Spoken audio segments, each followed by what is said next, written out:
Back to a new video. So in this video I will cover how to make a tool to check password, how it is strong or not. So let's begin. For this we will start with our first command, which is apt update and apt upgrade. Okay, this is very important command, you should know. Okay, after running this, it's done. Install git, apt install git. Okay, we will use git for this. Basically I have made the code and I have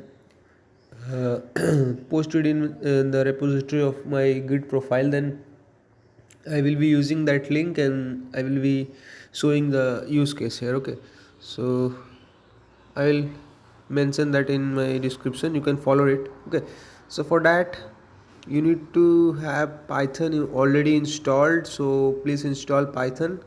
If not, Python 3. Okay, so yeah, I have already installed it. Okay, what you need to do is just write this git clone and clone this repo.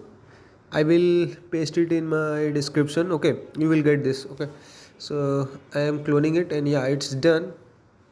Then do it the ls and it's showing password string checker. Let's go inside. First let's clean the screen and then we will go inside it. Okay, so here's cd and we will be going inside the password checker. Why it is not okay? It is copied and we are inside. Then ls and here we can see pass checker.py. Okay, so how to run this? Basically we can write here python 3 and pass checker.py and I will paste it here.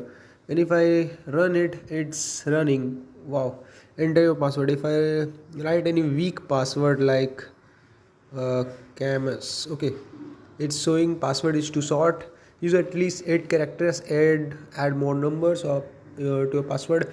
Use uppercase, special characters and all. Okay, so let's test one more time. I want to test it. Okay, so first clear the screen and if I will check one more time here, then where is the command? Okay, wait a second. Okay, I will do ls and if I want to check it one more time, then I will write this pass checker dot py. Don't forget to write that dot py. It's a python file, that's why it's dot py. Okay, I'll check again and I write like king at the rate 98, then something special characters and okay, done. Now I will check the strong password. Okay, so like this I have made one code. You can also do it as I am doing. Okay, it's basically a learning path. I will give you the link there. If you want to see the code, then you can write here. Like if you want to see it, then nano pass check dot py and you will see the code here. Okay, the full code is here, I have used. Okay, so like this way you can see I have mentioned the comments how to use it. Okay, so hopefully you enjoyed the video. Meet you in next video.